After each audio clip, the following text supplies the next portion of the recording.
In the world of professional baseball, where superstar names and massive payrolls often dominate headlines, one team is proving that you don't need either to make a splash. The Milwaukee Brewers are rewriting the script this season, capturing attention not because of big-name players or extravagant spending, but because they're simply winning a lot. But here's the twist. They've achieved all this without the glitz, glamour, or the profits, or financial firepower that typically defines MLB success. Their payroll? A modest figure that ranks among the lowest in the league, just a third of what the Los Angeles Dodgers shell out annually. Yet, despite these limitations, the Brewers have become the hottest team in Major League Baseball right now, boasting a franchise record 14-game winning streak before falling to the Cincinnati Reds in a nail-biting 3-2 game on Sunday. What makes their story even more compelling is how they've pulled off such feats. 8 of those 14 victories came as dramatic come-from-behind wins, an unusual hallmark for any team enjoying such an extended run of dominance.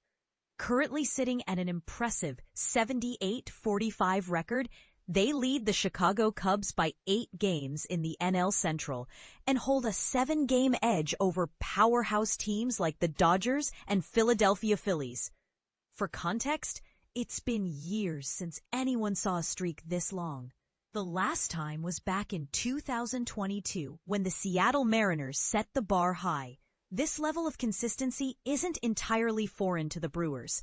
They've reached the postseason 6 times in the past 7 seasons. But their current surge has thrust them into the national spotlight like never before. It begs the question, how does a team with no marquee stars and limited resources manage to outshine its competitors? The answer lies in their unorthodox approach and relentless determination.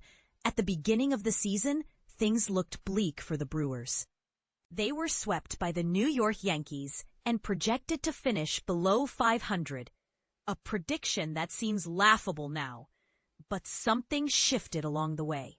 As injuries healed and key players returned, the roster began clicking in ways few could have anticipated. Even when adversity struck, such as losing standout rookie Jackson Chourio to injury during a matchup against the Washington Nationals earlier this month, the team didn't falter. Instead, every Sabres starter contributed hits in that game, a feat they've accomplished a league-leading 8 times this year. It's different guys stepping up every night, said rookie Isaac Collins. From top to bottom, we're just focused on executing one pitch at a time. Whoever gets called upon delivers. This collective effort underscores a philosophy that prioritizes grit over glamour. While other teams chase home run hitters and headline-grabbing acquisitions, the Brewers thrive on fundamentals, aggressive base running, stellar defense, and shutdown pitching. In fact, they rank second in MLB for stolen bases and excel at preventing runs, showcasing a style of play that's both effective and refreshingly old school. Manager Pat Murphy sums it up succinctly. It's just a group of average Joes playing hard.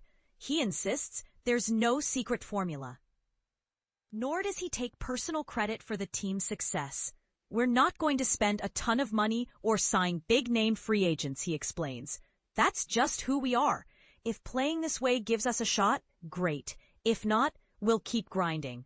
While Murphy downplays his influence, his recruiting philosophy clearly permeates the organization. Drawing from his days as a college baseball coach at Arizona State, Murphy has always favored overlooked talent, the so-called orange lifesavers in a pack nobody wants. Rather than relying heavily on drafting and developing players, only 7 of their current 26-man roster are homegrown. The Brewers have acquired 13 players via trades, the 3rd highest total in the league. Among these acquisitions are diamonds in the rough, like Andrew Vaughn, once considered a disappointment at the Chicago White Sox, and Quinn Priester, whose early career ERA hovered around 6.46. Both have flourished under Milwaukee's system. with Priester lowering his ERA to 3.48 and Vaughn becoming a cornerstone of the lineup. Then there's Isaac Collins himself, a late bloomer drafted in the 9th round by the Colorado Rockies in 2019. Now, at age 28, he boasts the 11th highest on-base percentage in the league and is a strong contender for NL Rookie of the Year. These stories reflect a broader trend within the Brewers clubhouse. Many of their players are young, hungry, and eager to prove themselves. With veterans like Devin Williams and Willy Adames traded away in the offseason, the team fields one of the youngest batting orders in MLB this season. Perhaps the brightest star on the horizon is 21-year-old Jackson Chourio, who made history last year as the youngest player ever to achieve a 2020 season. This season, he's continued to impress, hitting .276 with 17 home runs and maintaining a 20-game hitting streak between July 2nd and July 27th. Meanwhile, rookie pitcher Jacob Misiorowski has turned heads with a blazing fastball clocking in at speeds up to 103 miles per hour. Though he stumbled slightly upon returning from injury, his stats prior to getting hurt, including a 2.70 ERA and 47 strikeouts in 7 starts, are nothing short of remarkable. With talents like Misiorowski and Chourio leading the charge and Murphy steering the ship, the Brewers appear poised for a deep postseason run. But here's where it gets controversial. Is this model sustainable? Can small market teams consistently compete with the league's elite without breaking the bank? Or will the allure of big contracts eventually lure their rising stars away? These questions linger as the Brewers continue defying expectations. One thing is certain, though. Their journey offers a masterclass in resilience, creativity, and teamwork. So what do you think? Could your favorite team learn a thing or two from Milwaukee's approach? Share your thoughts in the comments below.